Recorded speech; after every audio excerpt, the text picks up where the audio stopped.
Hi, welcome to the fifth training video. In this video, we're going to go over some of the basic information we need if we are going to be importing year-to-dates for your employees. So let me just explain a little bit of what this is and why we need it. If we are bringing your company, if we're transitioning your company mid-year and you're not coming from a leasing company, in other words, we're bringing over year-to-dates from a prior payroll processor, or if you're doing it internally, what we're going to need to do is bring in those year-to-dates into the new payroll system so that at the end of the year your employees are just receiving one W-2 and they're not receiving multiple W-2s from multiple companies. In order to do that, what we need is for every quarter that we will be importing in, we need a summary report. And what you're seeing on the screen is an example of a summary report. This particular report is called a payroll register. In your payroll system, it may be called a payroll summary or a payroll detail report or something of that nature.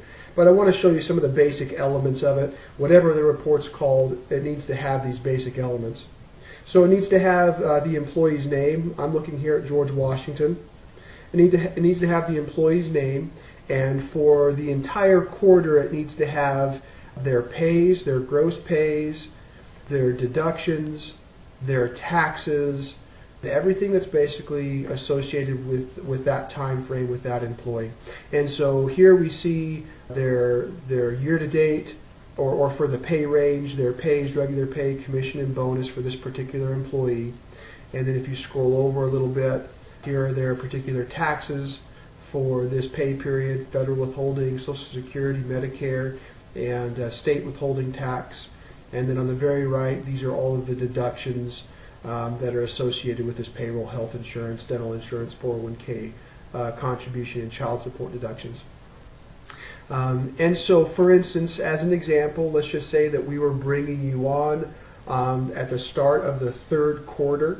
What we would need is your first quarter, which is going to be your January through March.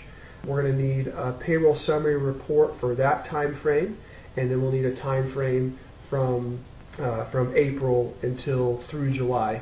We'll need another time frame, so we'll actually get two different reports, one for the first quarter, one for the second quarter. So getting your year-to-dates, once you get us those reports, we'll run the year-to-dates. You don't need to worry about that, but we do need those year-to-date reports. And so again, if you have any questions, please feel free to call your payroll specialist, who will make it a priority to get your questions answered. But this is information that we'll need.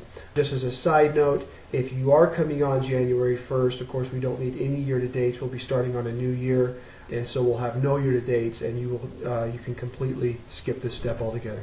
Thanks so much. We'll be talking to you soon.